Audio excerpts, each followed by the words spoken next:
la mayoría no acción. los entendía. Entonces, o sea, no sabía cómo hallar, cómo diferenciar la acción y el efecto. Y ajá. Bueno, Pero al vamos a final pues me hacer, quedé con los sartán. ok, bueno.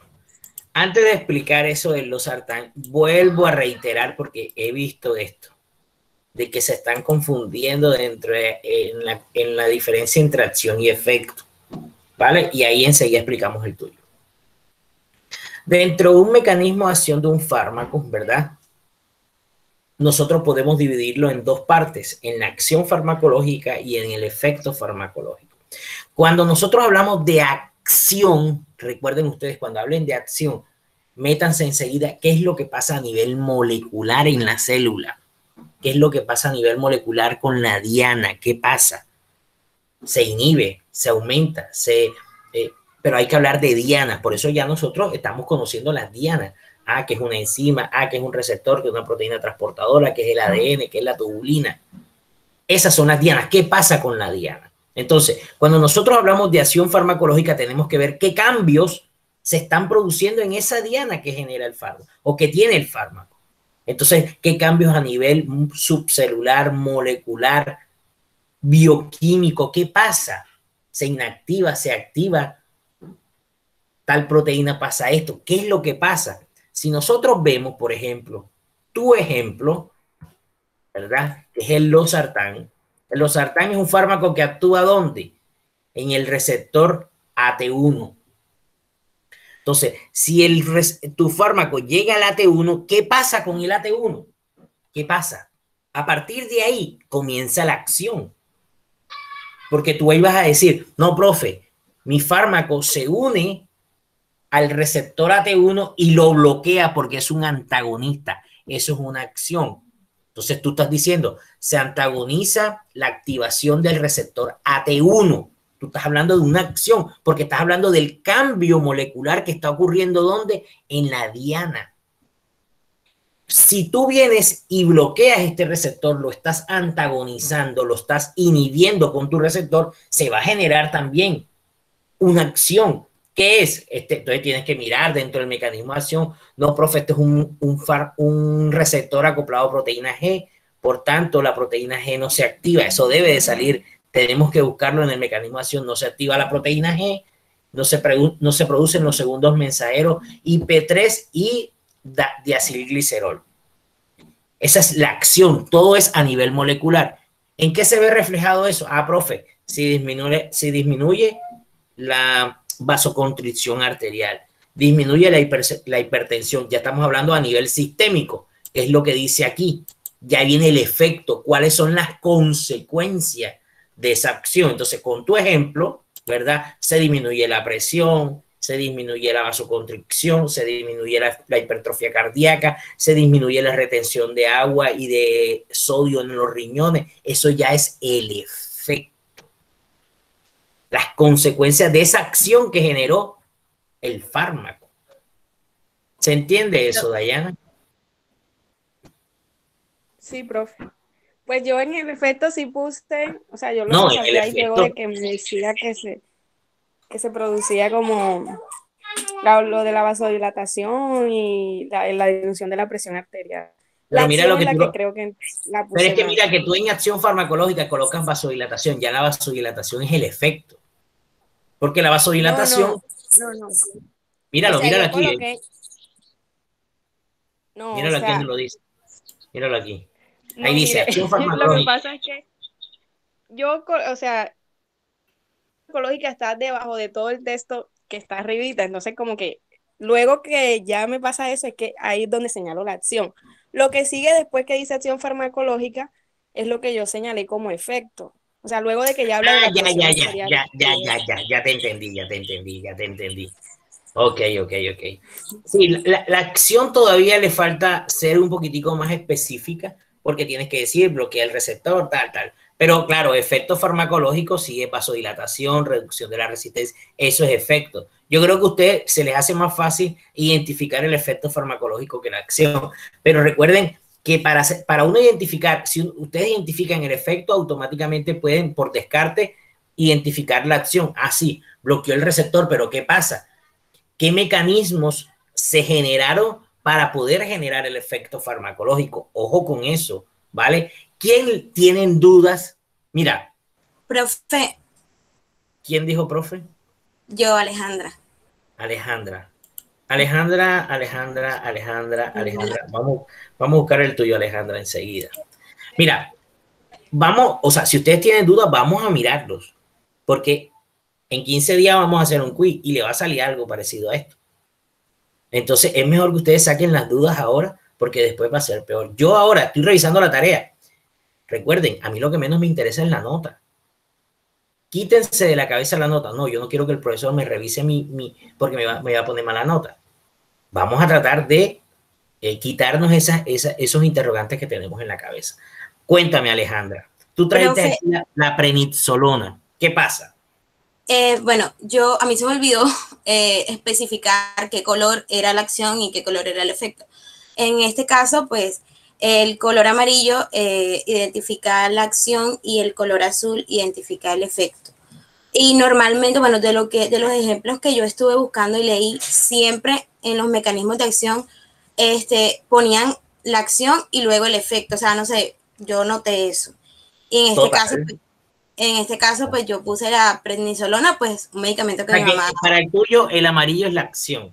Exactamente. Entonces, la prednisolona, ¿cómo se clasifica? ¿Como un fármaco qué? ¿Anti qué? Es como, digamos que se utiliza para procesos inflamatorios. Por tanto, antiinflamatorio. Bien. Entonces, mira lo que dice tu mecanismo de acción. Es un corticoide de síntesis clasificado como acción intermedia, con actividad pequeña de mineralocorticoides. Por tanto, su acción antiinflamatoria ejerce su mecanismo de acción a través de la inhibición de síntesis de prostaglandina, leucotrienos, sustancias que median en los procesos vasculares y celulares de la inflamación, así como la respuesta inmunológica. Eso es acción, tienes toda la razón. Se traduce, entonces, claro, lo encontraste de papaya, en vasodilatación, disminución del exudado, actividad leucocitaria, agregación de... Total, todo esto que colocaste aquí son los efectos. Pero fíjate que tú aquí la acción la tienes bien señalada, pero esa acción hasta podría ampliarse, porque recuerda tú que la prednisolona, por ahí vi un trabajo de ustedes que bloquea un receptor nuclear, o tiene actividad, perdón, en un receptor nuclear. Entonces, podrías tú encontrar en otros textos la acción farmacológica más extensa. Pero como tú lo tienes aquí, es cierto. Disminuye la síntesis de prostaglandina. Esa es la acción que está generando a nivel molecular. ¿Cómo se traduce en la persona el efecto? Ah, profe, reduce la vasodilatación, claro. Disminuye el exudado, claro, porque es un proceso inflamatorio. Entonces, todos estos mecanismos que se generan son los efectos. Eso está muy bien ahí. ¿Cuál sería? ¿Te quedó un interrogante respecto a eso, Alejandra? No, profe, yo sí, pues lo supe identificar. ¿Lograste identificar? Okay. Sí. Muy bien, Alejandra, me alegro. ¿Quién más para verle su trabajo? O si no, yo lo escojo así. ¿Quién dijo yo? Roxana. Roxana Río Bueno. Mi amiga de los Tigres. No, ¿qué Tigres? Perdón, ¿cómo que se llama? Los Leones de Caracas. Profe, bueno. ¿Y los Tigres dónde son? ¿Los Tigres? De Aragua. Eso es otro. ¿Los Bravos dónde son? Margarita. Ah, Margarita, de la isla. Bien, sí. De las playas. No, yo como soy hincha de los Bravos, entonces voy por los Bravos.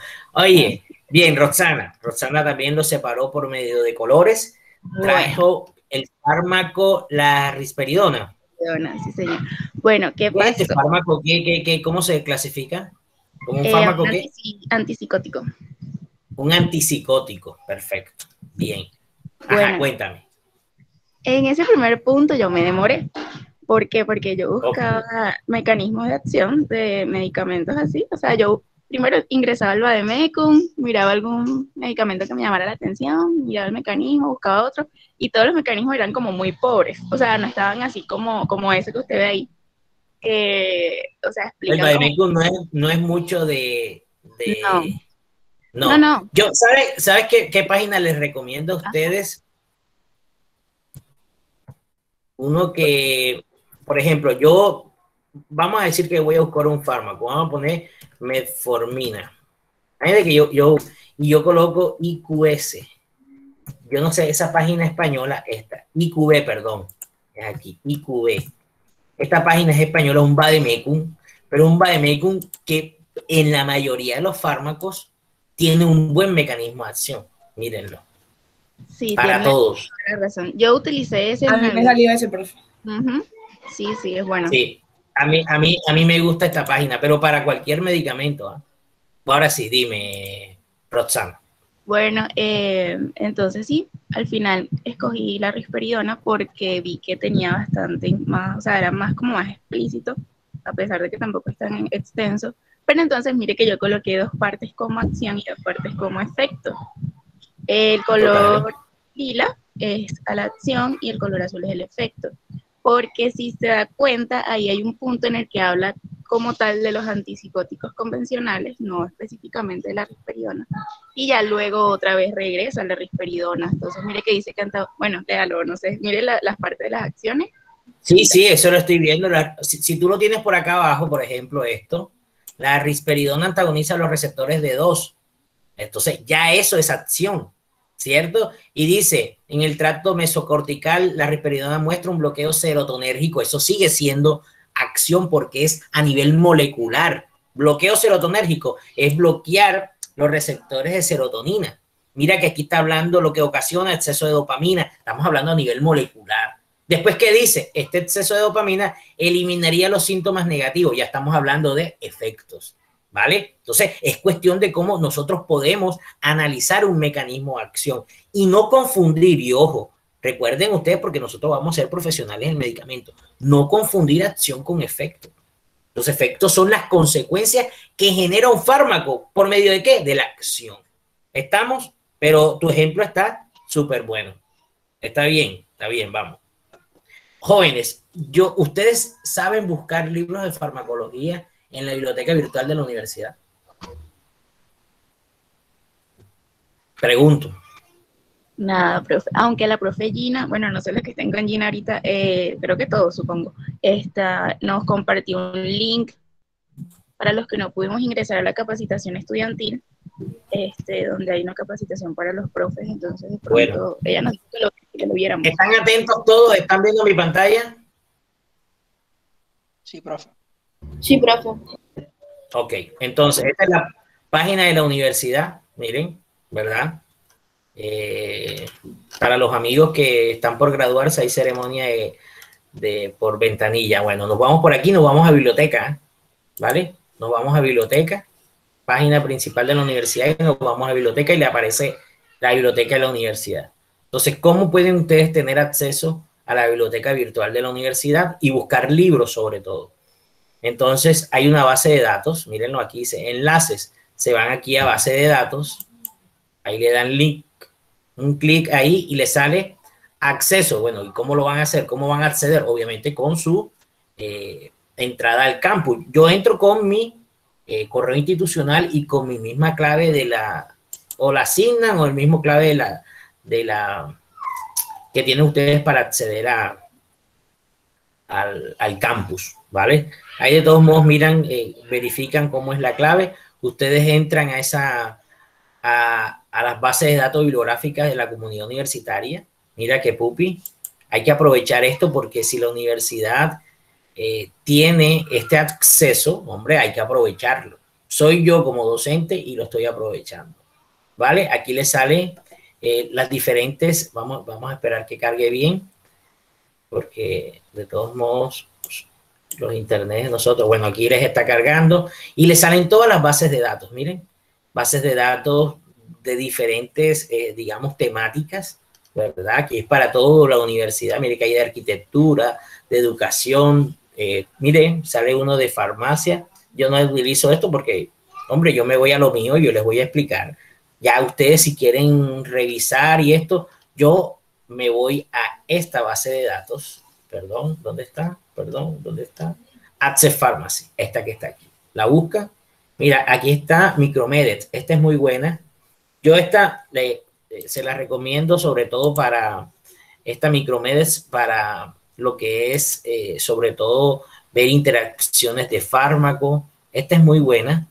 Yo, la verdad, la utilizo solamente para eso. Pero cuando ustedes quieren acceder a fármacos, aquí a libros de farmacología, entran aquí a Access Pharmacy y ahí le van a salir libros de todo, ¿eh? Todo lo concerniente al área de la farmacología. Entonces, como estas obviamente son bases de datos en inglés, entonces traten de abrirlos si no saben inglés en Google Chrome para que se les traduzca la página. Mira, yo coloco farmacología en inglés y le doy buscar a ver qué libros de farmacología me pueden aparecer. Entonces, dejemos que cargue ahí, a ver si está cargando. Está cargando. Ahí está cargando. Y ahí, miren, le salen libros de farmacología. ¿Vale? Hombre, libros que obviamente los ayudarían a ustedes. No digo que el internet sea malo, no. Hay páginas muy buenas. Pero, hombre, qué mejor que un libro. Entonces, miren, les aparece la Guzmán y Gilman, muy buena. Yo les recomiendo para Fármaco 1, por ejemplo, si ustedes quieren trabajar, este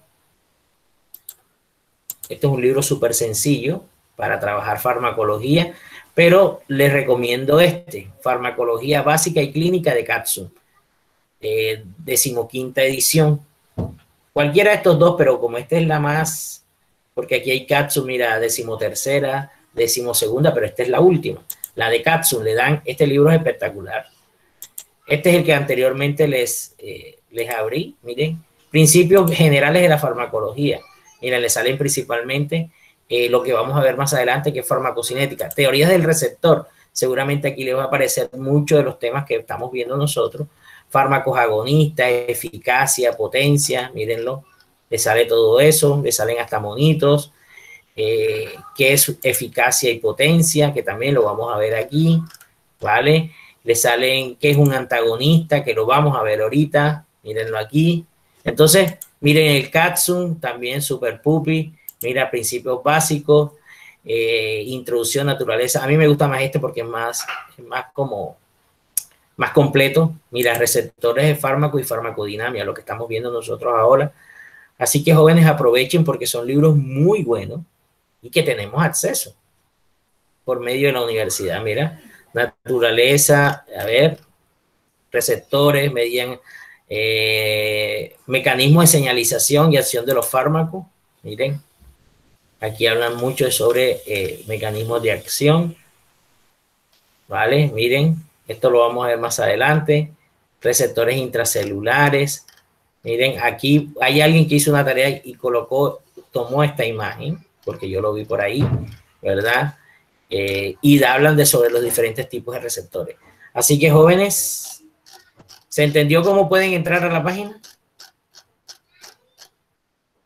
Sí, profe, muchas gracias. Ok, entonces aprovechen eso, ojo.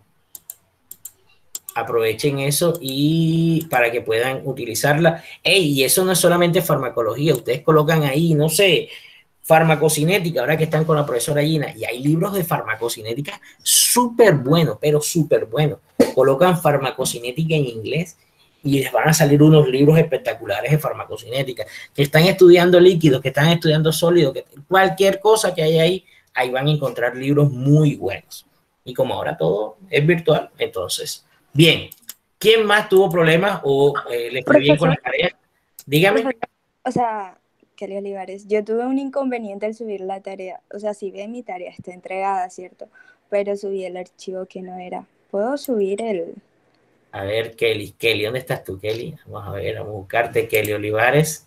Sí. ¿Qué hiciste, Kelly? Vamos a ver qué hiciste. Me faltaron unos títulos y una cosa, o sea, como tienen el nombre igual los archivos. Y como lo subí antes de irme al trabajo, pues lo subí así a la loca. Entonces, a la loca. Sí, estaba apurada. No, dale, yo creo que tú la entregaste a tiempo, sí, o sea que sí, está bien. Ok. Y en el primer punto del mecanismo de acción, ¿cuál trajiste? La warfarina, creo, ¿sí? ¿Qué es la warfarina? Sí.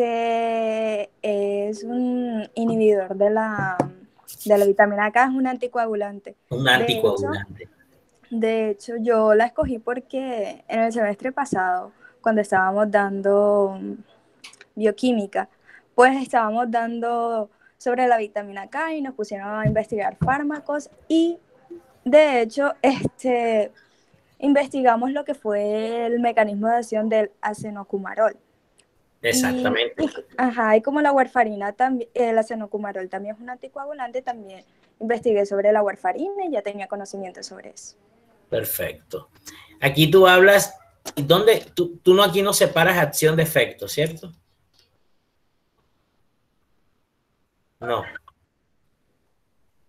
Disculpa. Para ti, ¿cuál sería la acción y cuál sería el efecto en ese ejemplo que nos traes tú? Es que el de arriba es la acción y el de abajo es el efecto, sino que, como le dije, subí el archivo equivocado. Ya subo el correcto para que presente.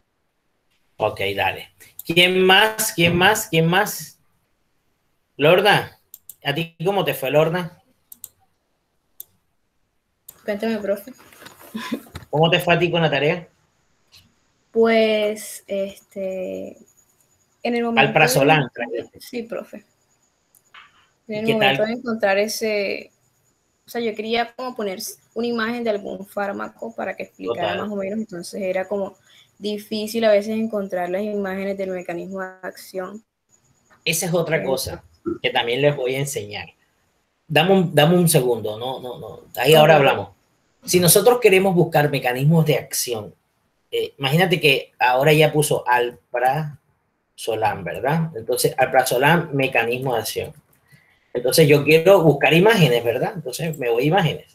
Entonces, mira, aquí está la primera que encontró, y esa es la que nos trae ella acá, ¿verdad? Pero si yo coloco alprazolam, ¿verdad? Y lo escribo en inglés, Chinese, ¿verdad? Vamos a ver qué nos sale. Mira, nos sale, es probable que nos salgan más, o es probable que no. Mira, vamos a ver si sale otra cosa. Mira, te sale otra vez el mismo. Mira, te sale un mecanismo de acción, o sea, un monito de cómo la benzodiazepina, porque la alprazolam es una benzodiazepina, cómo se une al receptor, mira cómo entran los iones cloro, ¿verdad? A ver dónde otro, o tú también podrías colocar, como sabes que es una benzodiazepina, ¿verdad? En vez de alprazolam, colocar benzodiazepina, ¿vale? sí, profe, Pero, más que todo hice eso, sí, porque no entonces, aparecía. habría que atreverse a buscar, tener ciertas como mira esta, normal benzodiazepina, bueno, pero esta se ve como muy chiquitica. Mira esta. Benzodiazepinas donde se unen, mira qué pupi esto. Este es aquí hay, o sea, uno puede, mira, yo a veces para las clases yo duro horas y horas buscando imágenes, pero también las busco de esa forma, tratando de poner una palabra, ponerlas en inglés, porque sabemos que la información está en inglés. Bueno, listo. Entonces, de acuerdo a esa información que nos trajiste, el mecanismo de acción del alprazolam, dentro de su mecanismo de acción, ¿cuál es su acción farmacológica? Pues como tal es un inhibidor del Un neurotransmisor inhibidor. GABA, ¿sí? Es un ¿Es un ansiolítico inhibidor del receptor qué? del receptor del neurotransmisor gamma-aminobutírico. Exacto, el famoso GABA. Entonces, si el fármaco bloquea a ese receptor, ¿qué pasa? Lo que pasaría, pues, sería, o sea, el efecto como tal es como ayudar a la inhibición, porque este neurotransmisor inhibe el GABA, la serotonina, perdón. Entonces lo que hace es como Cálmate, ayudar a cálmate, esta cálmate. inhibición. Estamos hablando de alprazolam, Sí, ¿verdad? profesor. Sí. El alprazolam, ¿qué hace en el receptor GABA? ¿Qué hace? Como tal, se une de manera que ayuda o incrementa la actividad. Exacto, entonces es un agonista. Sí, profe. Ok, entonces si aumenta la acción o mejor dicho, la actividad del receptor, ¿qué pasa dentro de la célula? Pues como el neurotransmisor es un inhibidor, se inhibe aún más, o sea, ayuda a que inhiba aún más el receptor y pues no pasa la serotonina. No. Mira que hay que, por aquí, por ningún lado debe haber serotonina, primero que todo. ¿Vale? Pero Por usted me está hablando antes de que pase la serotonina. No, es que por aquí, en este mecanismo de acción no debe entrar la serotonina por ningún lado. Me estoy confundiendo de... Es que, no, aquí no debe haber nada de serotonina. Te lo voy a decir, mira, esto que tú tienes aquí, estos son receptores de benzodiazepina, los mismos receptores del GABA. El GABA es un neurotransmisor del sistema nervioso que tiene sus receptores y ahí las benzodiazepinas se unen. O sea, tienen el mismo lugar de acción. No sería el impulso. Exacto. Entonces, ¿qué pasa? Que el GABA, al unirse al receptor, que es un canal iónico, permite, mira, aquí te dice, permite la entrada de ¿qué? De cloro. Cuando el GABA se une al receptor, entra cloro a la célula y lo que genera es una hiperpolarización. ¿Qué quiere decir? Que la célula, como dices tú, una célula, esto es una neurona, se inhibe. Si estamos hablando del sistema nervioso, tu sistema nervioso comienza a inhibirse. Entonces, si tú colocas benzodiazepina, ¿verdad? ¿Qué va a hacer el fármaco? Se va a unir al receptor y va a aumentar la actividad inhibitoria ¿de quién? Del GABA. Exacto. Esa es la acción. ¿Por qué? Porque va a entrar más cloro a tu célula y por tanto se va a hiperpolarizar, se va a generar más efecto inhibitorio en tu sistema nervioso y si tú te tomas un alprazolam, lo más probable es que te duermas. ¿Por qué? Porque se está inhibiendo tu sistema nervioso, se está durmiendo, ¿vale? Entonces, esa sería la acción. ¿Cuál es el efecto? Entonces ya da sueño, ¿verdad? Aquí hay actividad hipnótica, anticonvulsivante, sedante, relajante muscular. Estos vienen siendo los efectos, ¿vale? Los efectos. Esto por ejemplo, actúa sobre situado, esto requiere dejar. Fíjate que aquí en palabras no hablas muy bien del efecto. Esto quiere decir que cuando el fármaco incrementa la actividad del GABA, eso es cierto, esto es acción. Y por lo tanto se aumentan los potenciales post-inhibidores. Eso todavía sigue siendo acción, que fue lo que te expliqué. Ahora, ¿cómo se ve reflejado el efecto de los potenciales postsinápticos inhibitorios? En esto, que son los efectos, actividad hipnótica, anticonvulsivante. Una persona que llegue a clínica con un episodio convulsivo, ¿verdad? Tiene aumentado los potenciales postsinápticos. Entonces, ¿qué le dan? Le inyectan alprazolam, midazolam, diazepam. ¿Por qué? Porque va a disminuir los potenciales. Entonces, ya tú vas a ver el efecto. Entonces, disminuye la actividad convulsivante, es sedante, las personas se duermen, es hipnótico, ¿verdad? Por eso es que muchas veces estos fármacos son utilizados para drogarse, o sea, para tenerlos como una droga de abuso, porque genera, digamos, como una sensación de relajación y la persona se siente como en otro mundo, porque las benzodiazepinas generan ese efecto. ¿Se entiende eso, Lorna? Sí, claro, profe, y le iba a decir que confundí los medicamentos porque abajo también tengo la fluoxetina, que esa sí es con serotonina, entonces las estaba confundiendo. Ahora sí, perfecto. ¿Quién más? A ver, ¿quién más os los llamo? La idea es que ustedes despejen. Mira, Lorna, profe, me confundí, no pasa nada, pero ya Lorna ya sabe cómo es la cuestión, ¿vale? A ver, ¿quién? Sigo llamando. ¿Quién dijo yo? Profe, yo. Melissa Nicole. Melissa Nicole. Vamos primero con Melissa y después vamos con... Ahora me avisan. Melissa. Aquí está. Melissa Nicole. Ok, Melissa. Vamos con el tuyo, Melissa. Melissa trajo el Podday. Bueno, el Podday es el nombre comercial. El Levonorgestrel, ¿verdad? Que es un fármaco anticonceptivo utilizado para el día después. Es un anticonceptivo de emergencia utilizado, bueno, de emergencia y también puede ser para otras cosas. Utilizado para disminuir el número de embarazos esperados después de una relación sexual no protegida. Mecanismo de acción, ¿vale? Lo que dice Melissa Nicole. Dice, inhibe la ovulación al reducir la secreción de FSH, que es la hormona fólico-estimulante, y la luteinizante, que es la LH, inhibe la implantación, además suprime la actividad cíclica endometrial y produce un aumento de la densidad del moco cervical. Por tanto, evita la liberación de un óvulo, impidiendo la fecundación por parte de los espermatozoides y asimismo evade el paso de los espermatozoides al útero. Mira, yo veo esto y para mí me parece perfecto. Perfecto esa clasificación entre lo que es acción y efecto. Bueno, estoy diciendo que el azul, sí, así es la acción y el verde es el efecto. Ahí espectacular, porque mira que tú estás nombrando toda la parte molecular que pasa dentro de la célula. Claro, secreción de hormonas, eso es a nivel molecular, ¿verdad? Inhibe la implantación, porque claro, inhibe que se implante un óvulo dentro del endometrio. Suprime la actividad endometrial, perfecto. ¿Y qué? ¿Y cómo se ve eso? Hombre, que la persona pierde su capacidad fértil en ese momento, ¿vale? Entonces, obviamente, el efecto es el efecto anticonceptivo. Muy bien, Melissa, muy bien este ejemplo. Bien, bien, bien. ¿Quién dijo más? ¿Quién dijo yo? Mauro. Mauro fue el que dijo, ¿verdad? Vamos, ¿dónde está Mauro? Sí, Mauro, ¿dónde está Mauro? A ver, Mauro. ¿Dónde está Mauro? Aquí está. ¿Dónde? Mauro, te perdiste. Arriba, profe, arriba. De los primeros. De los primeros. Aquí está.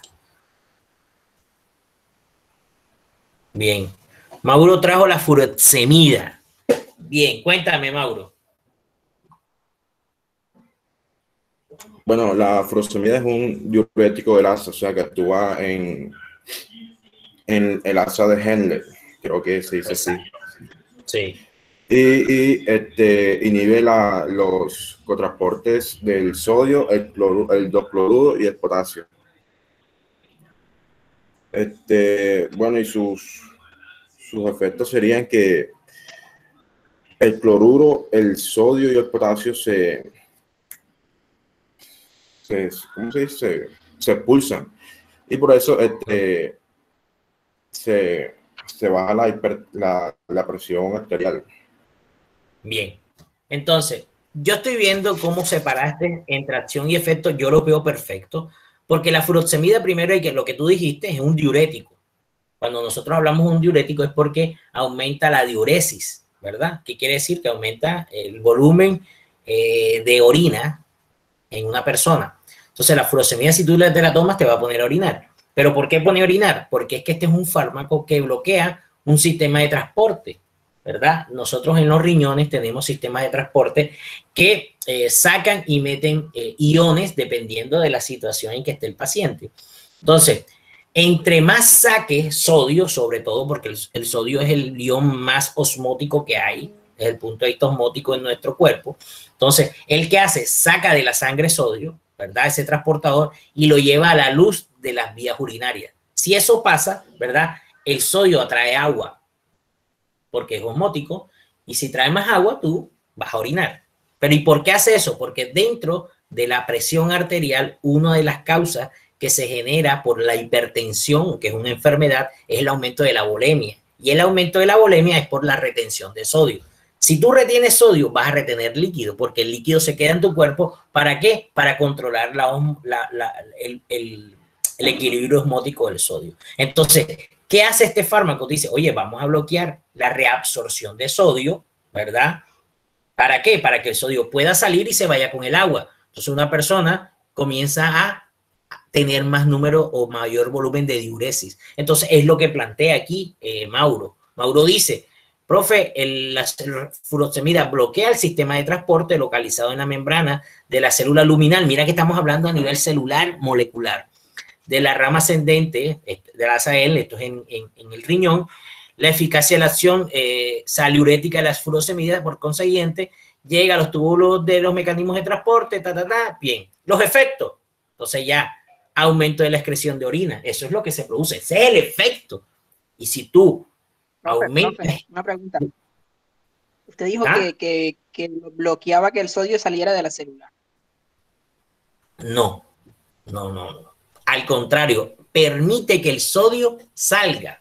¿Qué quiere decir? Cuando cuando la sangre se filtra, mire, que tiene que ser, bueno, para que entiendan mejor el mecanismo de acción, nosotros cuando la sangre entra al riñón, ella se filtra, que es el primer proceso de filtración glomerular, y ahí los iones pasan desde la sangre, pasan por esa filtración y o se salen o regresan otra vez a la sangre. Entonces, si en esa filtración, ¿verdad?, el ion se regresa a la sangre, se regresa con todo y agua.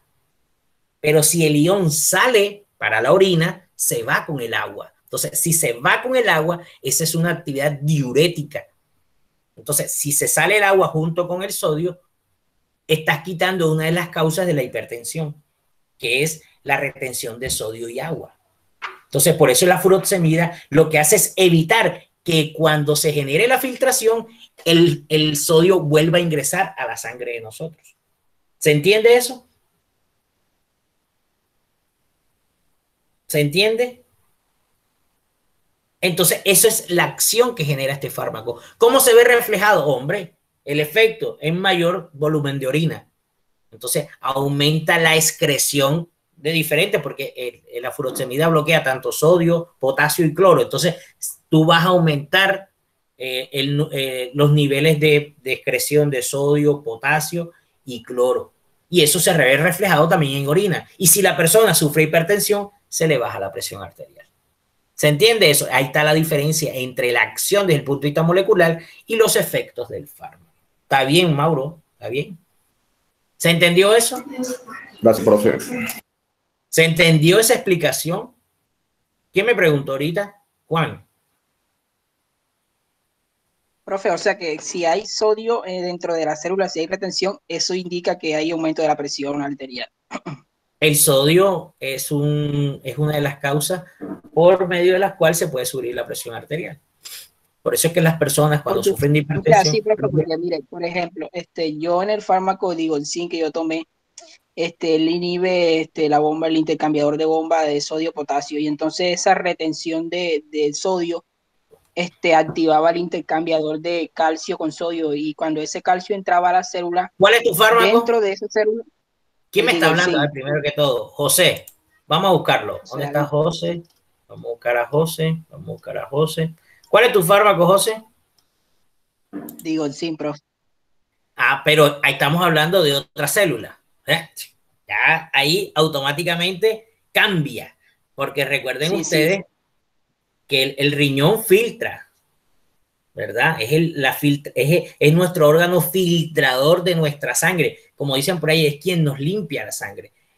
Pero la célula cardíaca, ¿cuál es su función? La contracción, profe. La contracción cardíaca. Entonces, es otra célula. Entonces, tú estás ahí actuando en una enzima. Vamos a ver, aquí está muy bien. La digoxina o digoxin. ¿Se utiliza para qué? ¿Para qué enfermedad, José? Para la insuficiencia cardíaca, profe. Entonces, mira, ¿qué pasa aquí? ¿Cuál es la acción según tu mecanismo de acción? A ver, coméntame, aquí lo tengo. Sí, él inhibe el intercambiador de bomba de sodio-potasio, y cuando eso pasa, lo que pasa es que aumenta el calcio intracelular, y cuando el calcio aumenta, se activa el intercambiador de calcio-sodio, y el calcio que entra en el citosol, activa otro que es un receptor de calcio intracelular, que es la ridina, creo que es que se llama. Rianodina, y entonces eso libera del retículo sarcoplasmático, libera más calcio, y cuando eso está allí, todo ese calcio estimula los filamentos contráctiles y aumenta la contracción del músculo cardíaco. Entonces, fíjate que tú hablaste toda la acción, ¿verdad? Que es a nivel molecular. ¿Y cómo se ve reflejado? Porque lo último es salir calcio, el calcio se va a las proteínas contráctiles, ¿y qué se va a producir? Contracción del músculo. ¿De quién? Del músculo cardíaco. Entonces, se aumenta el ritmo cardíaco, se aumentan las contractilidades, se aumenta la frecuencia, es probable que aumente la hipertrofia, la presión es probable que se aumente. Esos son los efectos. ¿Pero de qué? ¿De qué producto ese efecto? De la acción que tú estás comentando. Bloqueo de la bomba sodio-potasio, ¿verdad? Aumento de las concentraciones intracelulares de sodio, activación del intercambiador calcio-sodio, entrada de calcio activación del receptor de rianodina, salida de calcio que se va a las proteínas contráctiles. Eso es a nivel molecular. Esa es la acción. Muy bien, José. Lo explicaste espectacular, como un pelado de farmacodó. Te lo digo sinceramente. Entendiste el mecanismo de acción muy bien. Te felicito. Muy bien, José. Me encantó eso. Pero, claro, guardando, digamos, las diferencias entre lo que yo hablaba en el riñón a lo que se habla en la célula. Fíjense que estamos hablando de los mismos iones, pero son células totalmente diferentes que se comportan totalmente diferentes. En el riñón, cuando tú estás filtrando sangre, tú lo que permites es, allá lo que hace es quién entra y quién sale, quién entra y quién sale. Si se queda el sodio en la sangre, aumenta la volemia. Y eso una persona con hipertensión es perjudicial. Entonces, ¿qué hace la furosemida que nos trajo Mauro? La furosemida bloquea esa reabsorción de sodio para que el sodio se vaya junto con el agua y la persona orine más. ¿Vale? ¿Se entiende eso? Muy bien, José. Buen ejemplo. ¿Quién más? A ver. ¿Quién dijo yo? Sin miedo, venga. Voy a llamar a la última. Vamos a ver a quién llamo, quién se gana la lotería. O quién dijo yo, porque yo preferiría que alguien, oye, profe, que yo tengo una... Daniela, ¿cómo te fue a ti, Daniela? Hola, profe. Bien, bien. ¿Cómo Fue un fármaco sencillo, la verdad. Yo escogí la loratadina. ¿Y por qué es sencillo? No, tiene su... O sea, porque fue difícil, fue fácil entender. A eso me refiero. Ok, y según lo que tú entendiste, ¿verdad? ¿Cuál es la acción y cuál es el efecto de la loratadina? Bueno, profe, yo lo puse algo simple. Como acción puse que la loratadina inhibía los receptores H1 de las histaminas. Sí. Que la histamina es la sustancia que provoca las alergias al entrar un alergeno al organismo. Y el efecto farmacológico es que bloqueaba los efectos de la histamina y esto lo hacía a nivel del tracto digestivo, del útero, de los vasos y también de los músculos bronquiales, y esto evitaba que se fueran los síntomas o los efectos que producía la histamina, que eran las alergias. En resumen. No, mira, el resumen que tú dices está bien. Seguramente, Daniela, es que de pronto en la bibliografía que encontraste, el mecanismo de acción, no dan a detalle cómo se genera esa acción. Porque tú al bloquear el receptor de H1 de histamina, como tú lo dices, se genera un cambio molecular, ¿verdad? Porque estos son receptores acoplados a proteína G. Entonces, esto está asociado con un sistema efector que es fosfolipasa C, no se genera IP3 ni DAC, no hay calcio. Y si no hay calcio a nivel intracelular, no se libera la histamina que necesita calcio para liberarse la histamina. Entonces, por eso que estas células, al bloquearse el receptor, no permite la salida de histamina. Esa es la acción. ¿Cómo se ve reflejado entonces el efecto? Como tú dijiste, profe, si no hay histamina, no hay alergia, entonces se disminuye las secreciones de ciertos órganos a nivel digestivo, del útero, de grandes vasos, de los bronquios. Entonces, obviamente, la persona que tiene alergia tiende todo eso a disminuir y sobre todo a la activación de ciertas células inmunes, ¿vale? Eso está claro. Y ese es el efecto de la loratadina. ¿Estamos? Profe, otra cosa que me confundió, lo que pasa es que, yo viendo videos y leyendo, primero encontré que eran antagonistas, después encontré que eran como que agonistas inversos, y no fuese porque el fármaco no tuviera una afinidad por el receptor y no tuvieran eficacia, sino que cuando se une al receptor, induce una respuesta opuesta a la esperada por el hígado, que en este caso es la histamina. Exactamente.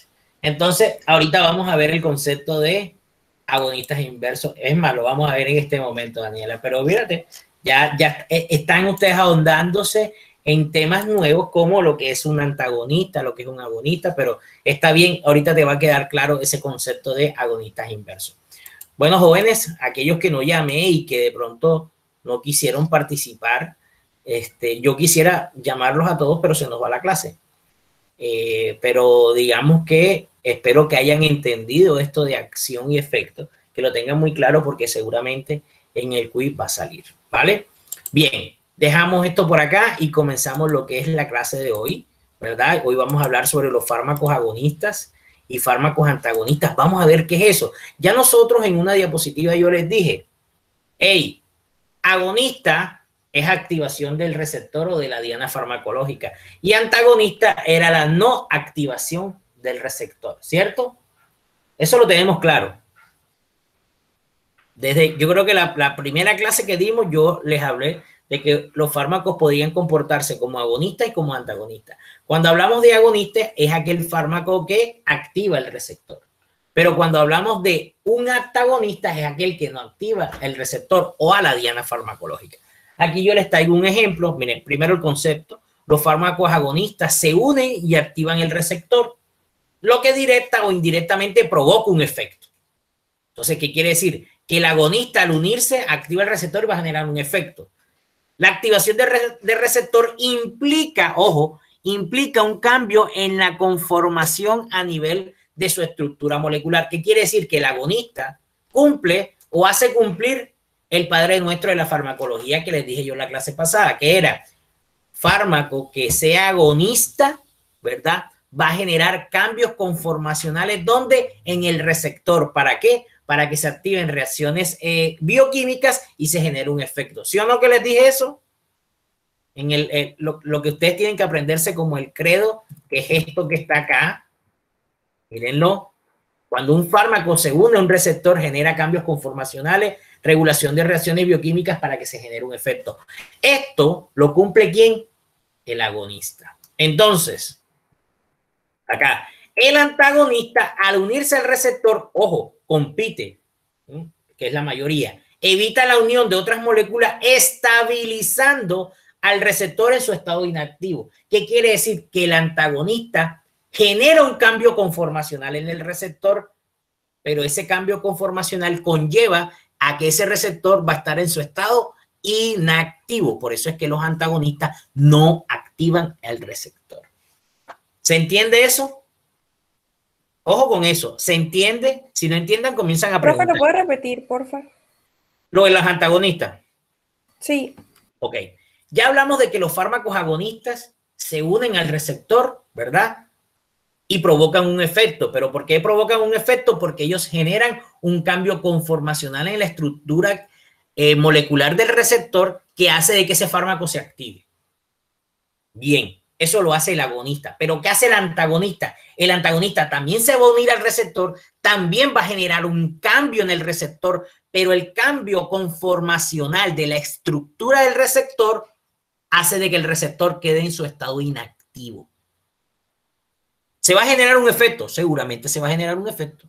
Porque si tú inactivas un receptor, si ese receptor tiene una función a nivel biológica, también se va a generar un efecto. Pero no activa el receptor. Eso está claro, ¿vale? Fíjense el ejemplo que yo les traigo aquí. ¿Quedó claro eso del antagonista?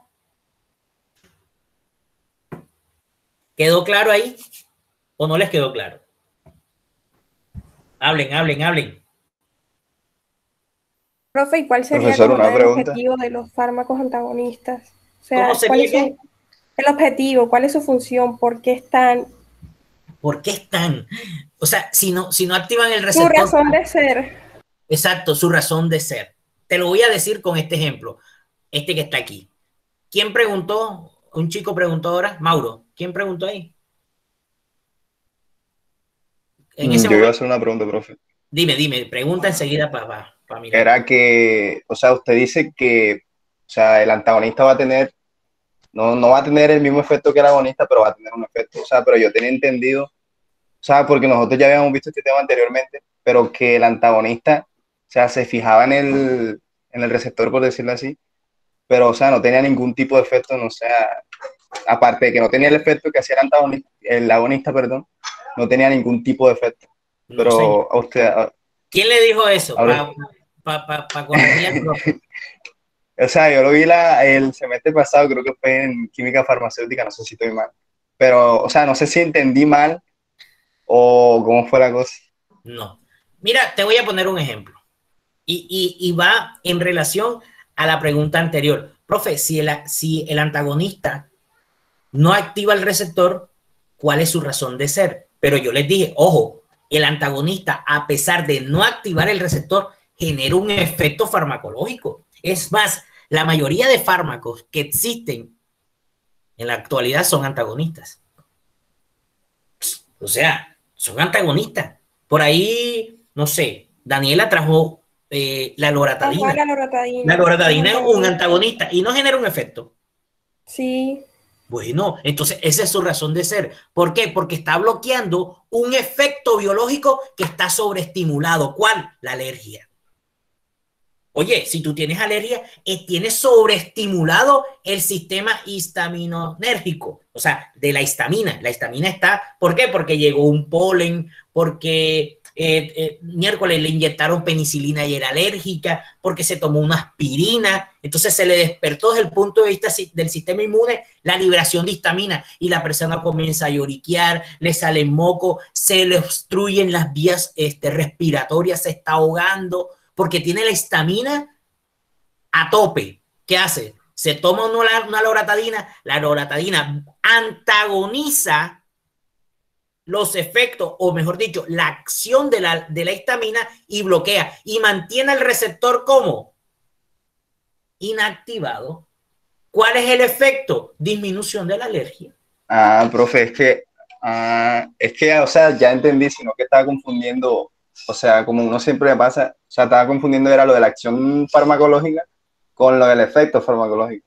O sea, porque al momento supongo que de ponerse en el lugar del receptor, o sea, por encajarlo con el receptor, por decirlo así, o sea, va a evitar lo que causa, por ejemplo, en el caso de la loratadina, que se den las reacciones alérgicas y esto, supongo. Y ese sería el efecto farmacológico.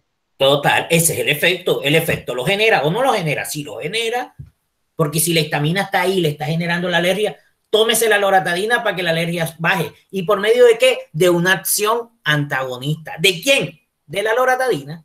Y la loratadina va a inactivar el receptor, porque es que lo va a inactivar. Porque es que él llega y es un antagonista. Y los antagonistas no activan los receptores. Los bloquean y evitan su activación. Si evitan su activación, se genera un efecto antialérgico. ¿Sí o no? ¿Se entiende eso?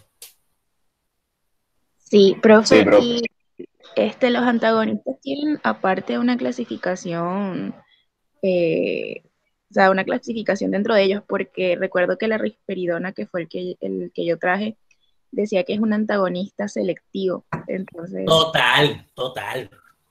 Pero lo selectivo y lo no selectivo, ya eso entra dentro de su familia de fármacos. ¿Por qué? Porque dentro del desarrollo de los fármacos comienzan con uno primero y el primero bloquea todo. Entonces, para evitar ciertas reacciones adversas, porque no es selectivo contra varios tipos de receptores, se busca de que el fármaco sea más selectivo al momento de antagonizar un receptor. Por ejemplo, vamos a traer un ejemplo acá. La diana farmacológica del ibuprofeno, por ejemplo. El ibuprofeno, ¿quién trajo el ejemplo del ibuprofeno? Nadie. Profe, yo también di un ejemplo de antagonista en el segundo punto. No, pero vámonos a esa pregunta. ¿Quién habló ahora? Rosana otra vez. Alejandra. Alejandra, mira, vamos primero a ese ejemplo de por qué es selectivo o no. Por ejemplo, el ibuprofeno, si tú te tomas ibuprofeno y tienes un tratamiento de ibuprofeno, el ibuprofeno va a bloquear a dos enzimas, la COX-1 y la COX-2. Resulta que la COX-2 es la que más está asociada con el dolor, ¿verdad? La COX-2. Pero él no es selectivo con la COX-2, también bloquea la COX-1. Entonces, es por eso que se generan malestares a nivel gástrico. ¿Por qué? Porque la COX-1 permite la protección a nivel gástrico, pero si tú tomas ibuprofeno, te bloquea a la COX-1 y la COX-2.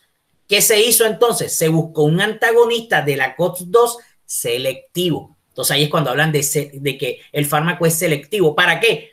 Entonces se inventaron a los COPCIP, por ejemplo al Celecoxib.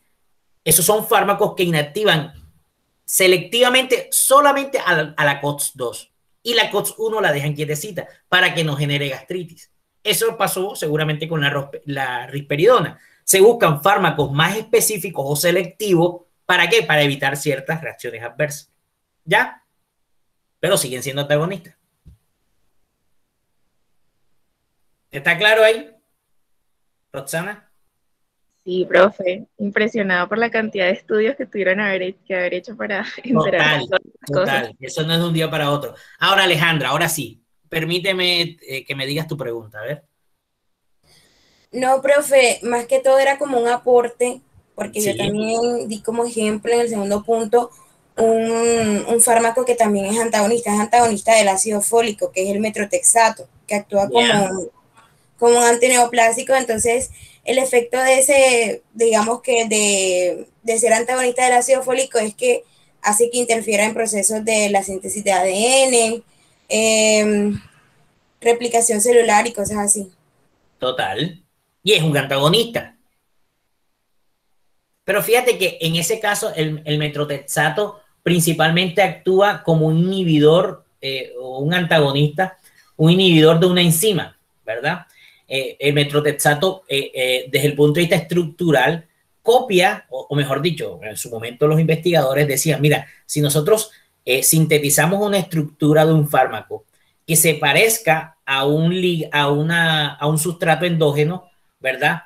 Podemos confundir a la enzima que utiliza ese sustrato endógeno para la síntesis de ADN.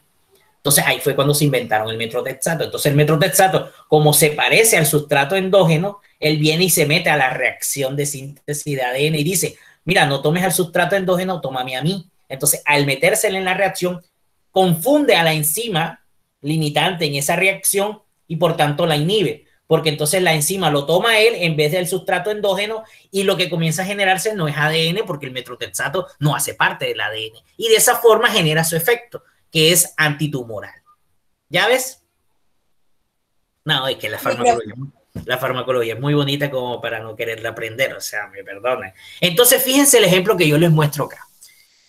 Fue chévere porque Daniela nos trajo el ejemplo de la loratadina y todos seguramente aquí habrán tomado la loratadina. Yo les traía otro ejemplo aquí, y este es el ejemplo de la angiotensina 2, que es, digamos, es una copia de la histamina, se genera en nuestro cuerpo, pero en este caso la angiotensina 2 no genera alergia, sino que aumenta la presión arterial. Entonces, la persona que sufre de presión arterial, hipertensión, tiene esta angiotensina estimulando a su receptor, y lo estimula y la persona con la presión alta, ¿Qué se buscó desde el punto de vista farmacológico? Oye, busquemos un antagonista de este receptor. Entonces nacieron los ARA2, antagonistas de los receptores de angiotensina 2. Y ahí está el famoso losartán, caldesartán, telbisartán, tobisartán, todos los sartanes, hasta el sartén que está en la casa, es un ARA2. ¿Pero qué hacen estos fármacos?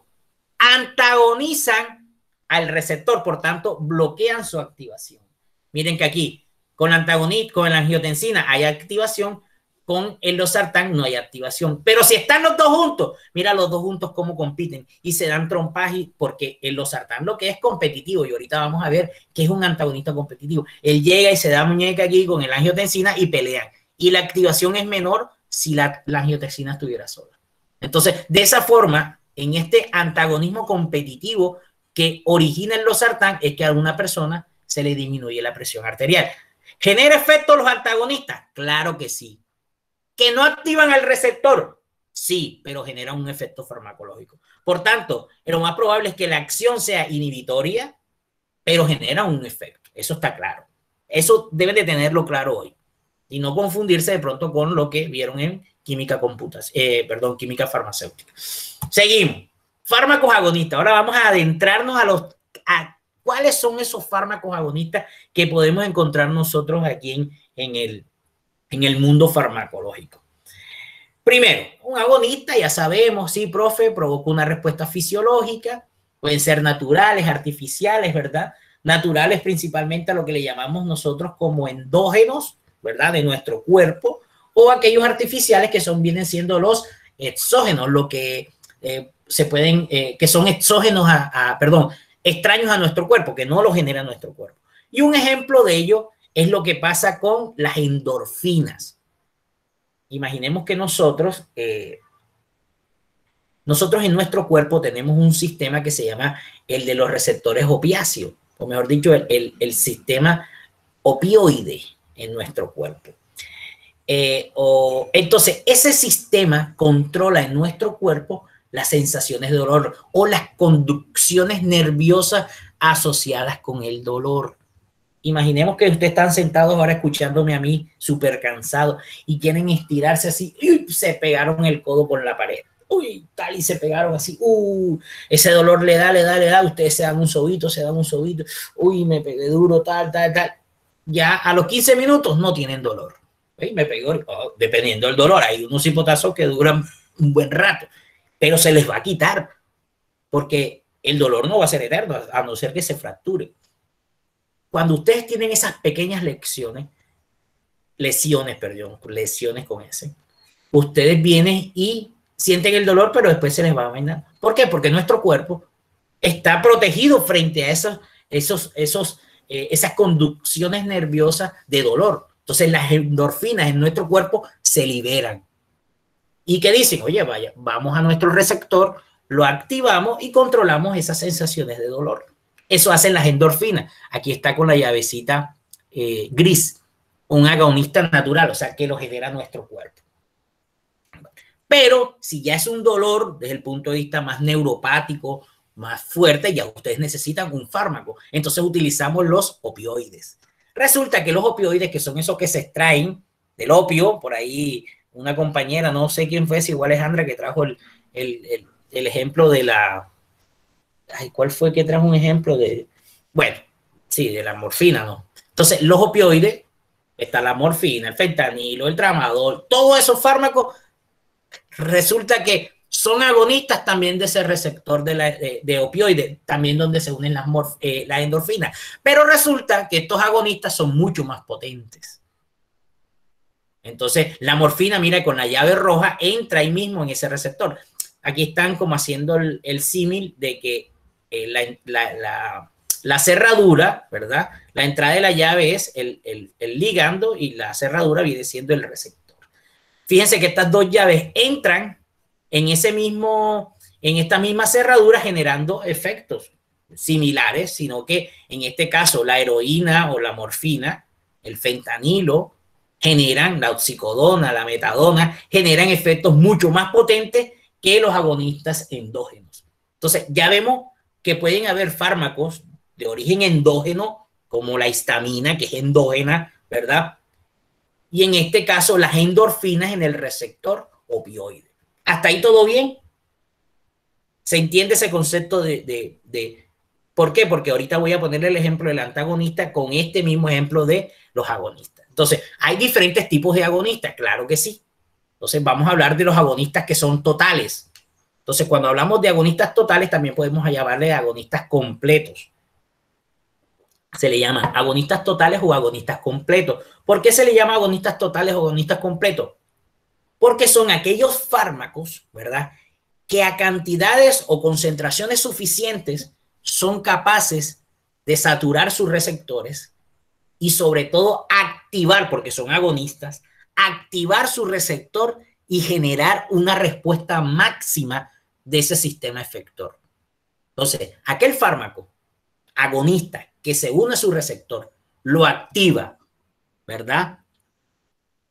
Satura sus receptores, muchas veces, a veces sin saturarlo, pero generan el máximo de respuesta del receptor. A eso se le llaman agonistas totales o completos.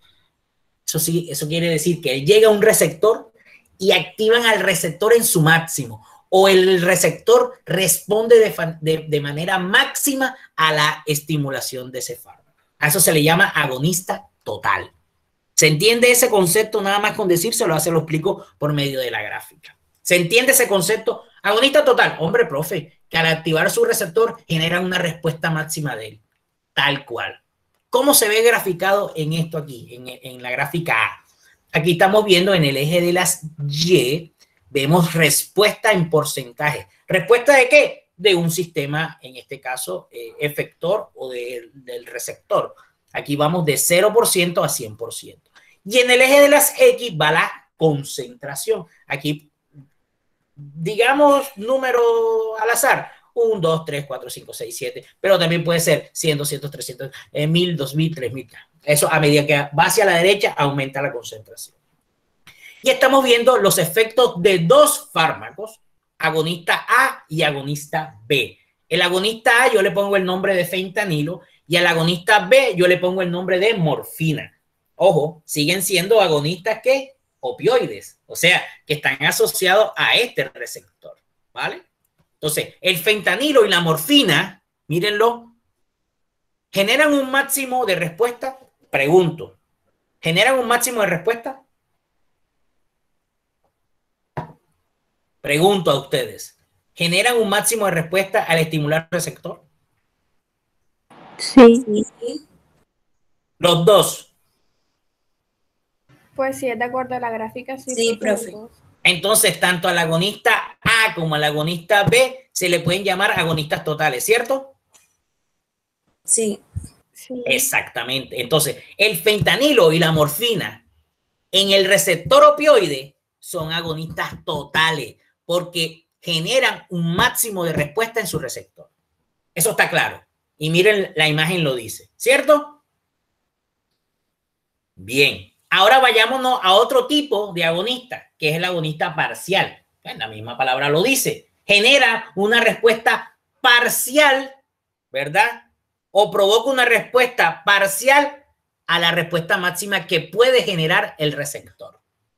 Seguimos con el ejemplo de los agonistas opioides. Miren ustedes cómo el fentanilo, al igual que en la gráfica A, genera un máximo. Mientras que el agonista B, que yo le llamo buprenorfina, que es otro opioide, a pesar, miren, que tiene la misma concentración, miren, la misma concentración. Aquí en este punto donde tengo yo el cursor, el fentanilo y la buprenorfina tienen la misma concentración, pero resulta que el fentanilo a esa concentración ya está generando el máximo del efecto, mientras que la buprenorfina lo hace en un 50%. Entonces, nosotros podemos catalogar al agonista B como un agonista parcial. ¿Se entiende eso? Sí, profe. Sí, profe. Bueno, súper papaya esto, ¿verdad? Facilito, agonista total, tal. Ahora vámonos a otro tipo de agonismo. Y por ahí me hablaron de lo que era un agonismo inverso, ¿cierto? ¿Quién fue lo que me puso ese ejemplo? Yo, profe. Daniela. Ok. Daniela me dijo, profe, es que yo encontré que la loratadina podía no solo trabajar como antagonista, sino como un agonista inverso. No sé qué, profe, y tal. Ah, ya.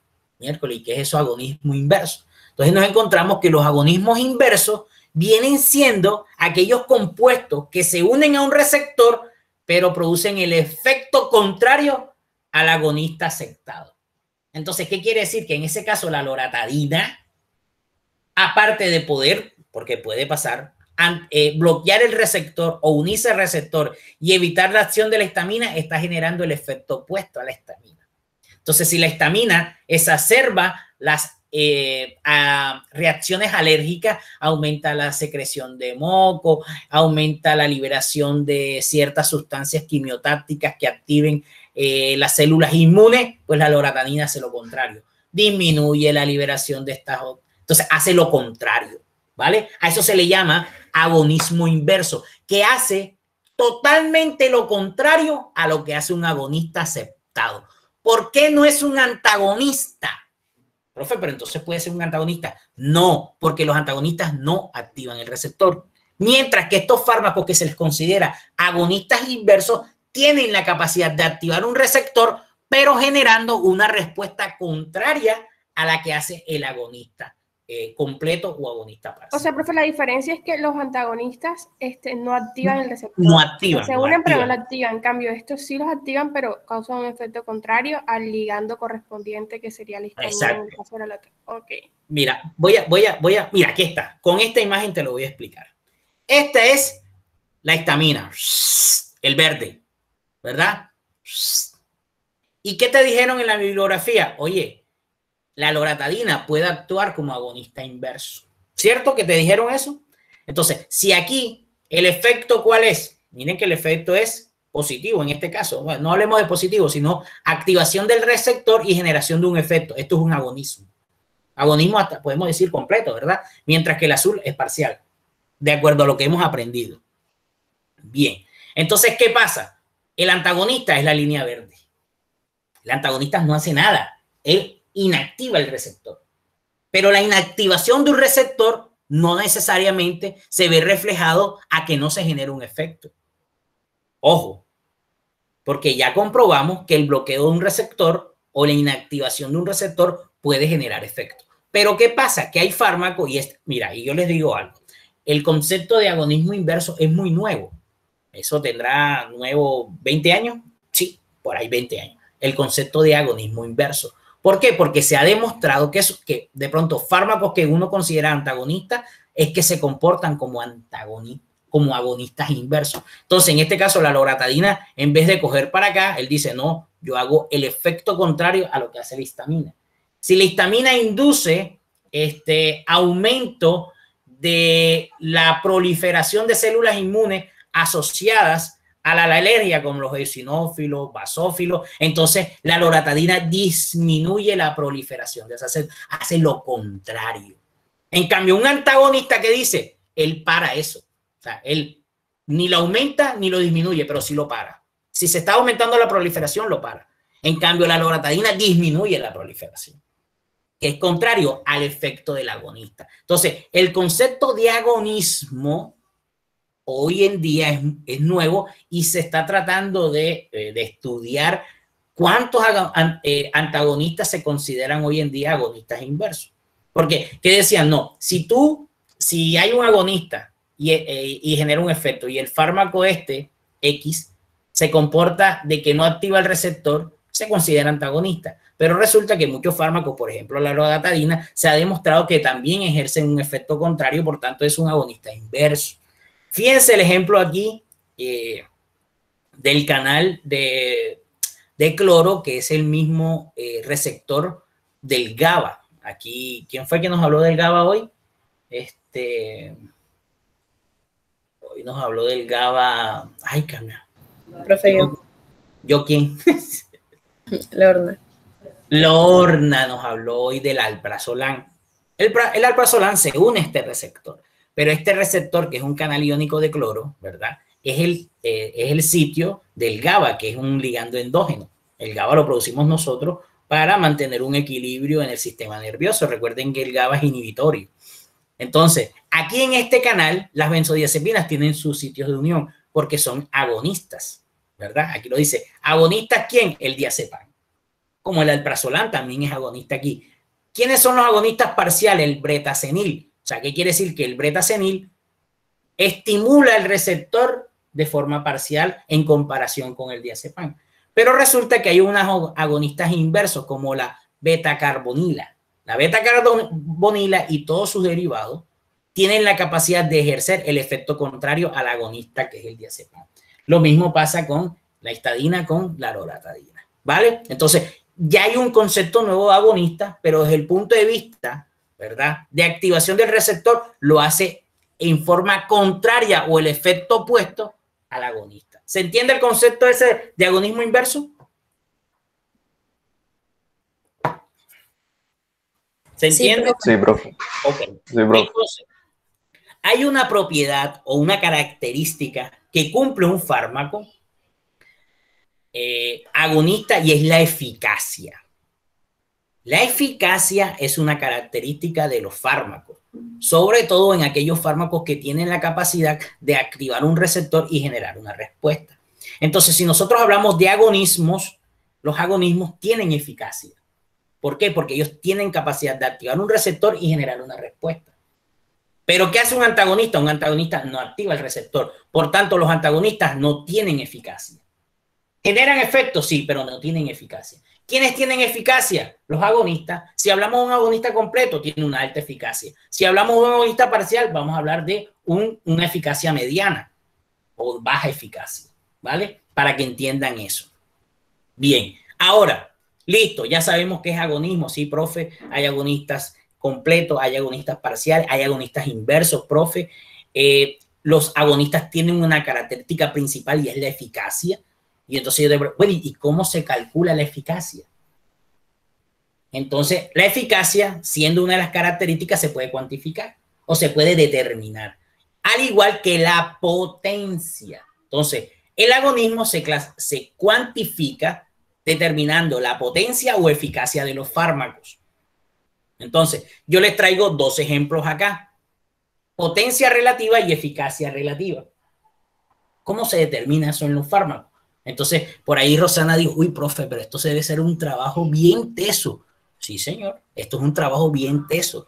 Y sobre todo desde la farmacología, si nosotros queremos hablar desde el punto de vista molecular, total, antes los experimentos los hacían con músculos extraídos de rana, de rata, hoy que se utiliza mucho la rata, el ratón, en baños de órganos, y ahí se determina cómo es que reacciona un músculo o una célula frente a la estimulación de un fármaco X. Entonces, eso se hace en laboratorio. Fíjense cómo se determina la potencia relativa. Miren este ejemplo. Aquí estamos viendo un ejemplo y no sé si se les hace común a este. Al ejemplo del fentanilo con la morfina. Miren la gráfica, miren cómo está. Y si nos vamos para acá, es parecida, ¿verdad? Imaginemos que este es el fentanilo y esta es la morfina. ¿Vale? ¿Qué ven ustedes en ese ejemplo? Y lo dijeron ahorita. Profe, los dos son agonistas. ¿Qué? Totales. ¿Por qué? Generan el máximo del efecto. Eso ya está papaya. Eso ya para que ustedes apenas vieron. Ay, profe, véalo. Los dos llegan a 100. Máximo efecto. Los dos son agonistas totales. Yo me pregunto, bueno, y si de esa droga X, que la llamamos fentanilo, y la droga Y es la morfina, ¿cuál de los dos es más potente?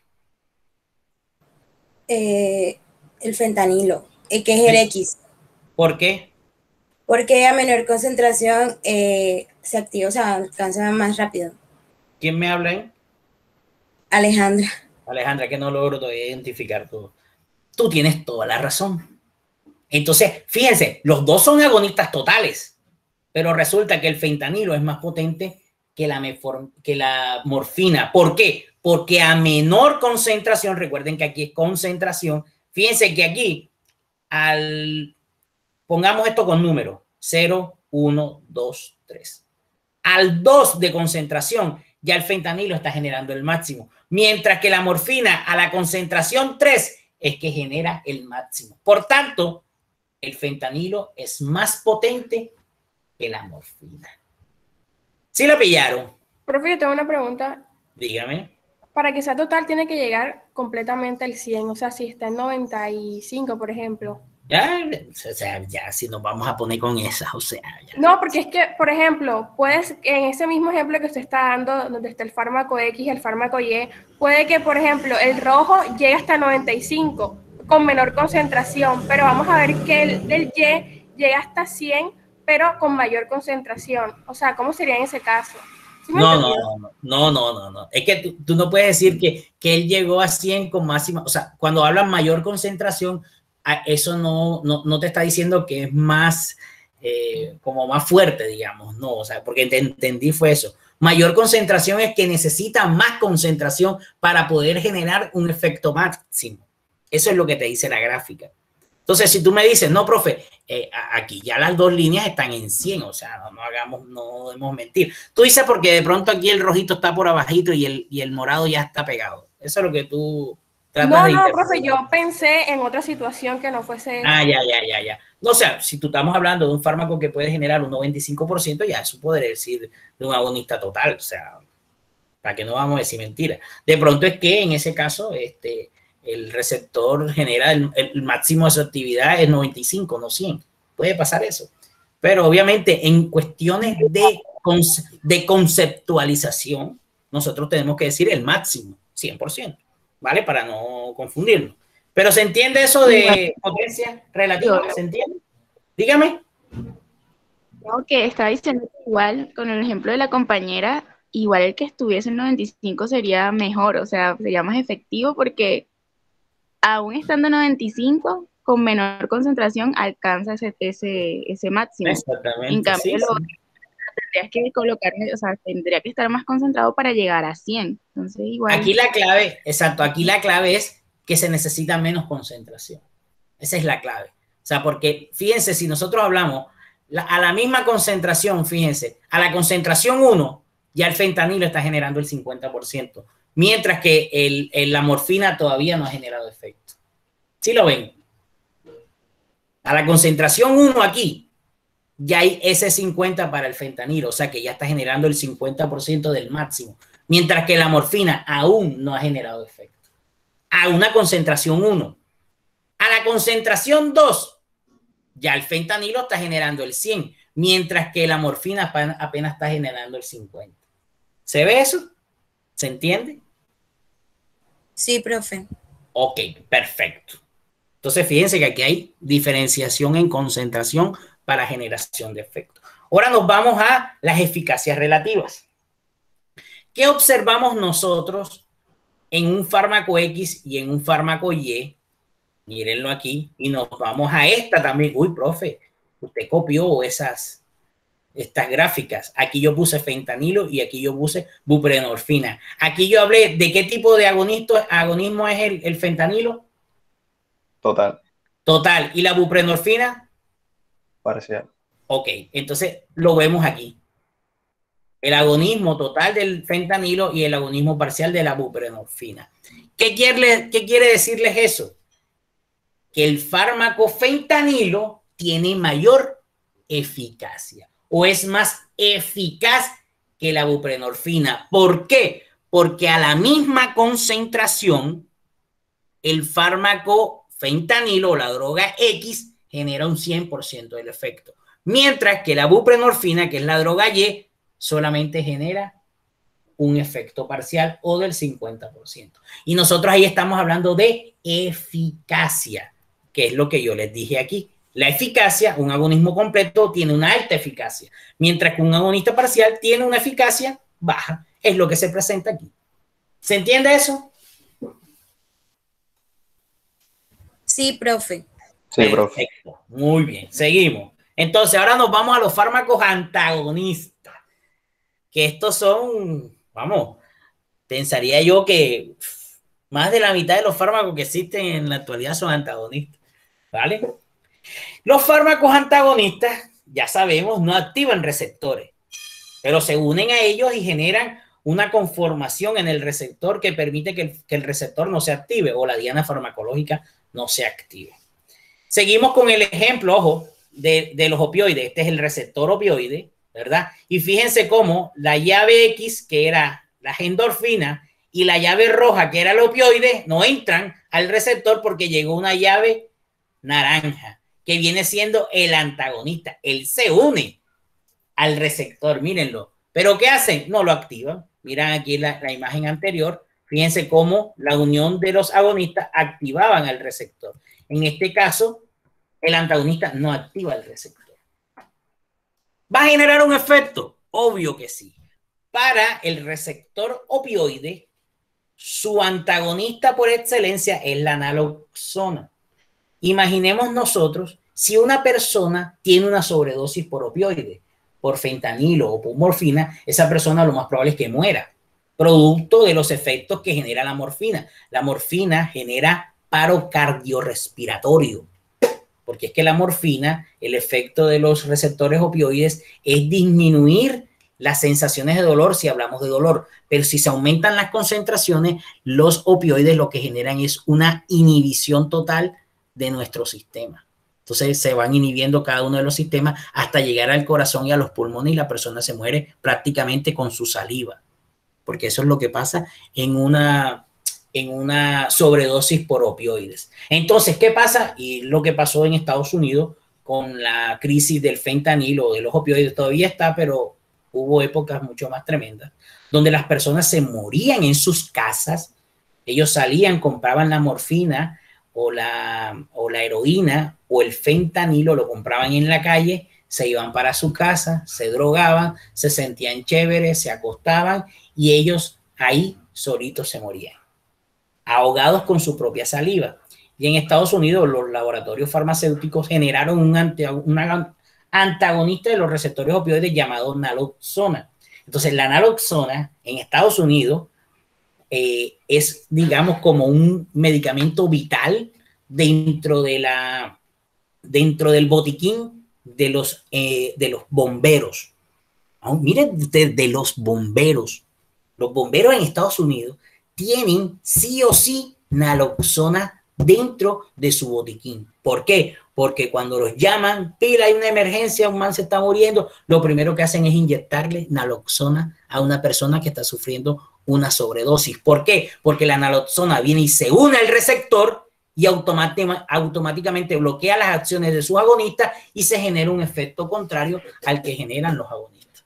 Y es que, hombre, despertar a la persona desde el punto de vista cardiovascular o despertar su sistema cardiopulmonar para que la persona no se muera ahogada por su saliva. Eso es lo que hace en este caso, en este ejemplo de los opioides, un antagonista, bloquear al receptor. ¿Se entiende eso? ¿Se entiende? Sí, profe. Sí, profe. Ok, Profe, seguimos. una pregunta. Ajá, dígame. Ahí se hablaría de la competición que tienen los fármacos. Ahorita vamos para allá. Okay. No te emociones todavía. Profe, Vamos ahora.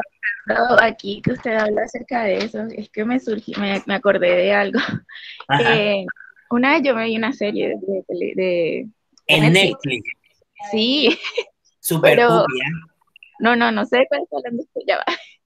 ¿Qué pasa? Que yo vi que ahí una muchacha se inyectaba, creo sí, heroína, creo, pero lo hacía en los pies. Entonces, o sea, se inyectaba en los pies. Sí. Pero entonces, o sea, primera vez en mi vida que yo veía eso, la verdad, no sé, no tengo ni idea. Lo que pasa es que los adictos a la heroína o a la morfina o a los opioides, ¿verdad? Ellos, como se inyectan mucho en los brazos, se le colocan como unos moretones. Entonces tienen que andar siempre con blusas largas. Entonces, obviamente, en Estados Unidos, cuando es verano, las personas andan, o sea, ya cuando es verano, y cuando es invierno, invierno. Va a hacer mucho frío, va a hacer mucho calor. Entonces, ellos, para no andar ellos se inyectan en otras partes del cuerpo para que no se les vea con la ropa, ¿vale? Entonces, eso es una de las razones.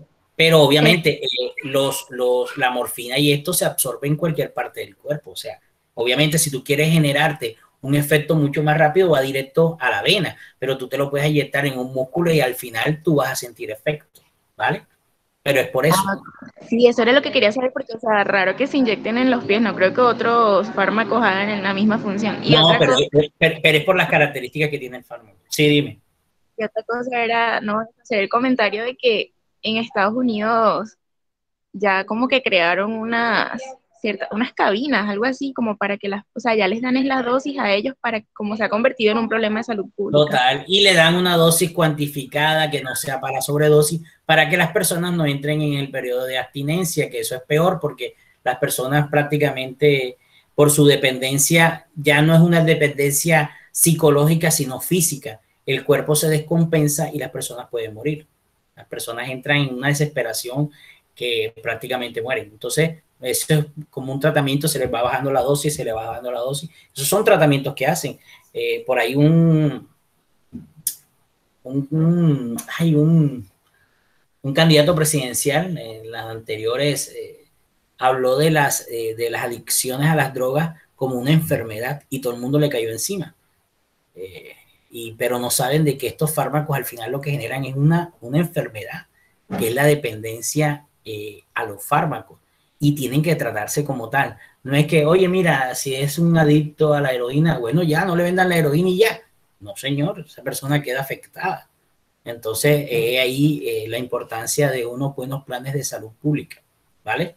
Bien, ahora entremos a los tipos de fármacos antagonistas. Recordemos nosotros que fármacos agonistas habían agonistas totales, parciales e inversos. Dentro de los antagonistas, nosotros podemos clasificar en dos grupos grandes. Los fármacos antagonistas que no necesitan generar su efecto antagónico uniéndose a un receptor, como aquellos fármacos que generan su actividad antagonista uniéndose a un receptor. Entonces, esos son los dos grupos grandes. Ahora les voy a hablar de los fármacos que son antagonistas uniéndose a receptores, que son los más importantes desde el punto de vista farmacológico. Encontramos dentro de los fármacos antagonistas de receptores, encontramos los reversibles y los irreversibles.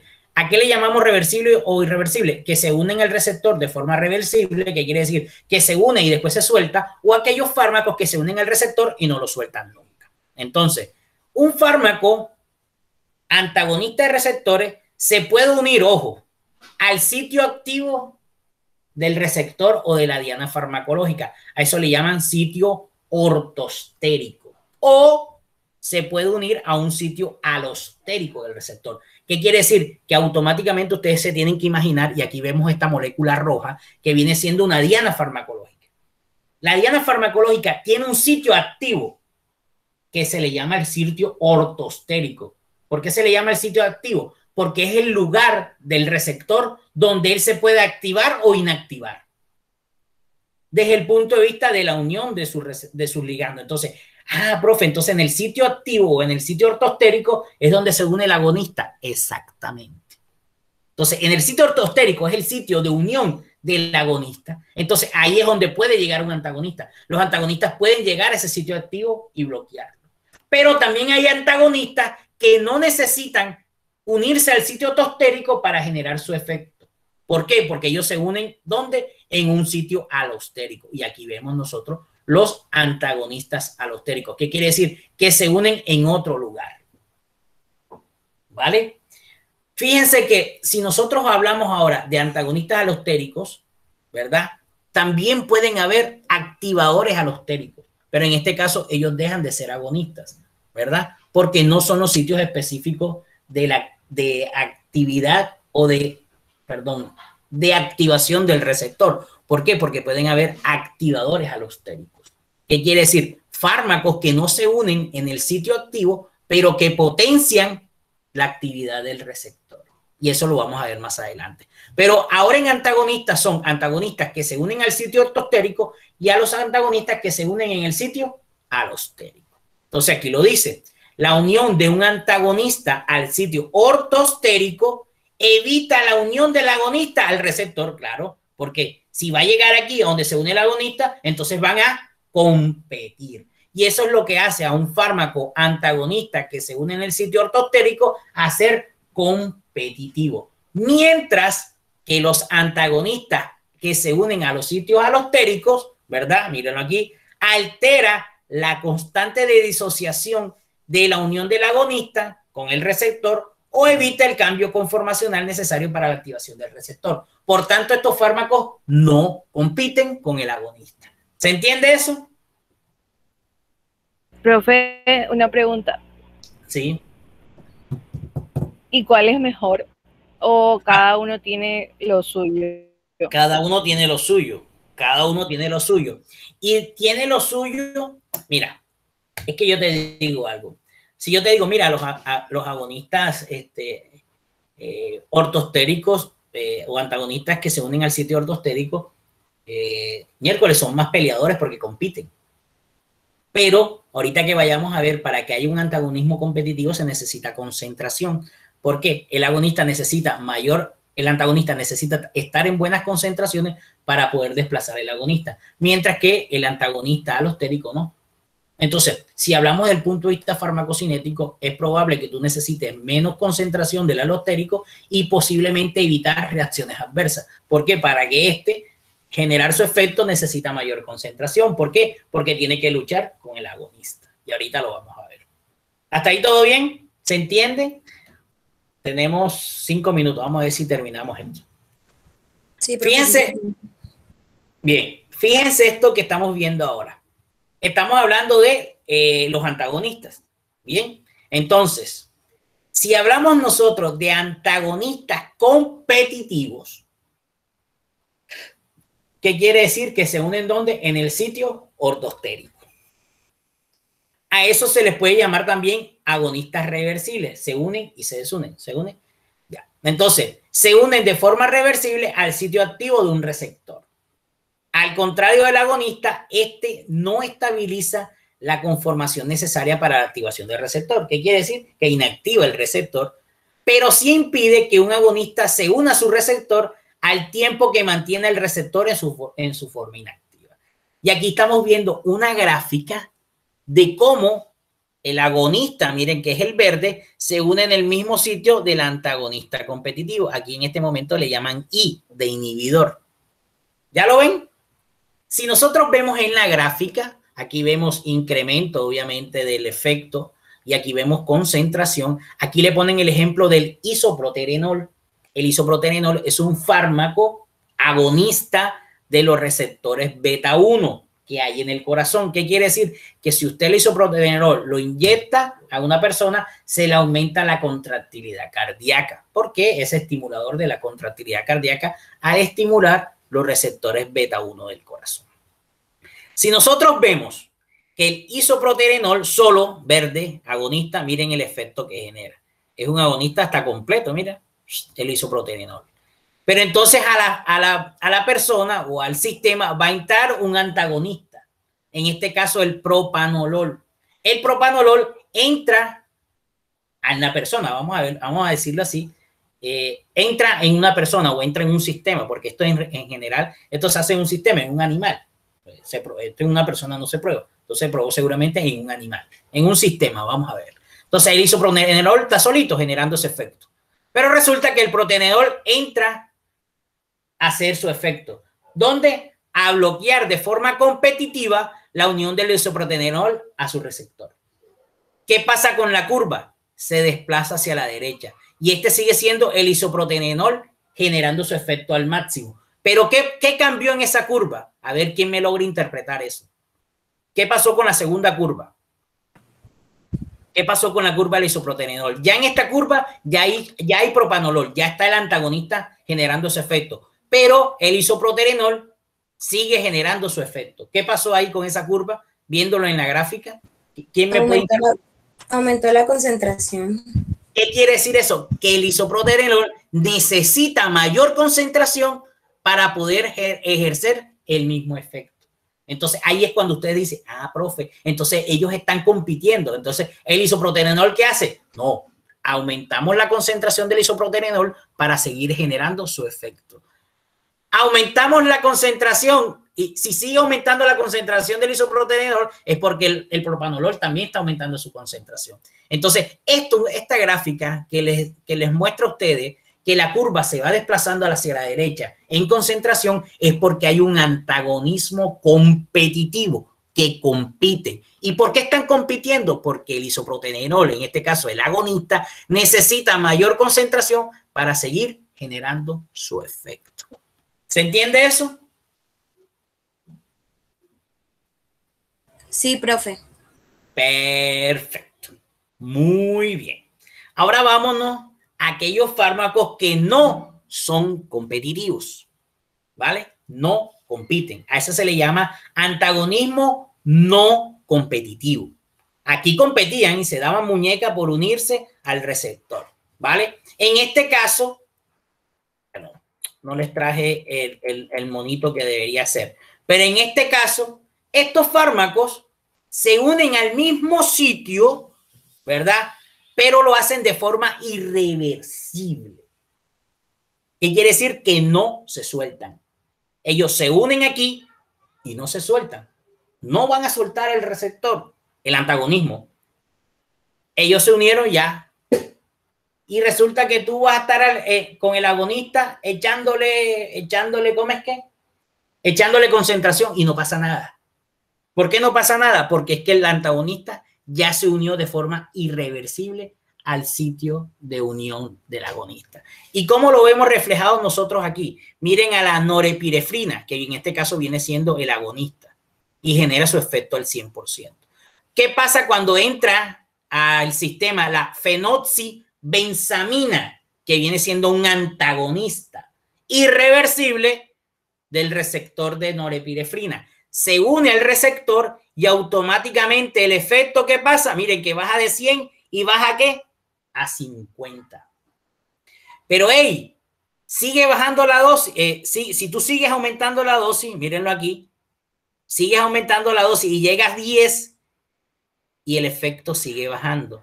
¿Por qué? Porque a pesar de que tú aumentas la concentración, la norepinefrina no va a hacer nada porque ya el fármaco antagonista se unió de forma irreversible, pero no está compitiendo, porque es que él ya se unió, él no va a competir según la concentración. ¿vale? Entonces, ese es otro tipo de antagonismo. Aquel que compite según la concentración y aquel que no compite. ¿Se entiende eso? Sí, Vamos a ver profe, si... yo tengo una pregunta. Sí, dime. O sea, esa pelea entre esos fármacos antagonistas que compiten, como, o sea, ¿por qué se daría si se supone que, o sea, los receptores van a tener esa especificidad y la afinidad? Entonces, o sea, yo acá viéndolo, o sea, no siento, o sea, no sé cómo por qué se daría eso si el Tú dices, fármaco simplemente ¿para qué va a se va haber a tanta unir. pelea si yo voy a dar un solo fármaco?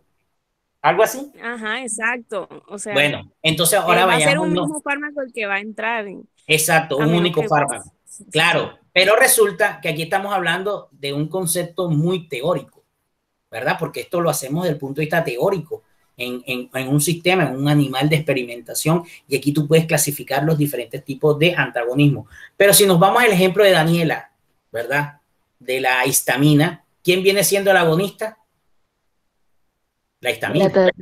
La histamina, agonista. ¿Y quién actúa como antagonista? La loratadina. Entonces, hay dos sustancias compitiendo por un mismo receptor. Lo mismo que pasa aquí, en el ejemplo que les traje yo de la angiotensina. La angiotensina es el agonista, pero tú para quitarlo de ahí necesitas que compita con alguien. ¿Con quién? Con el losartán. Entonces, desde el punto de vista farmacológico, tú tienes que idearte un fármaco que este receptor tenga la capacidad de reconocer. Entonces dirá, profe, pero si tiene afinidad y la angiotensina, aunque tenga bajas concentraciones, lo va a reconocer. Eso es cierto. Pero si se sintetiza un fármaco que tenga el receptor alta afinidad por él, lo va a preferir a él. Y la angiotensina no se va a unir. Entonces, que hay una competición por la escogencia del receptor a su ligando. Y dependiendo de quién se una a él, se va a generar un efecto farmacológico.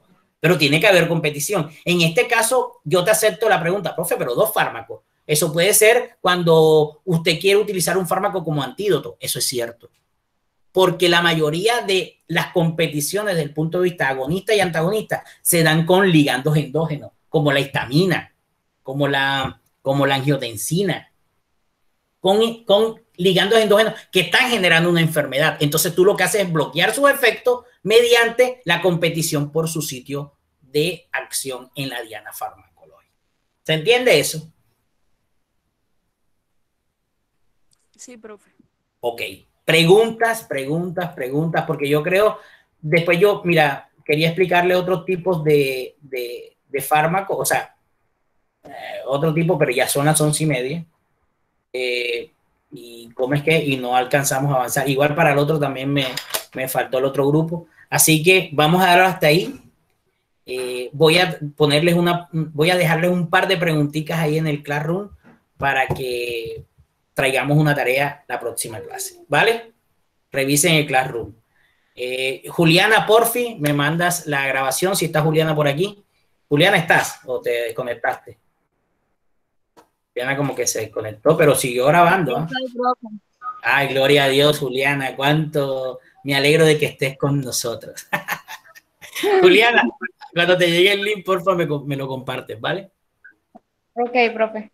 Bueno, Profe, yo le iba a decir eso, algo al respecto, es que yo creo que no estoy, o sea, no creo que esté en la lista para que me llegue el link a mi correo. ¿en serio? Sí, porque me tocó pedírselo a mi compañera. Otra Pero cosa, yo, me pide vamos a ver. solicitud de acceso. Algunos ayer pidieron solicitud.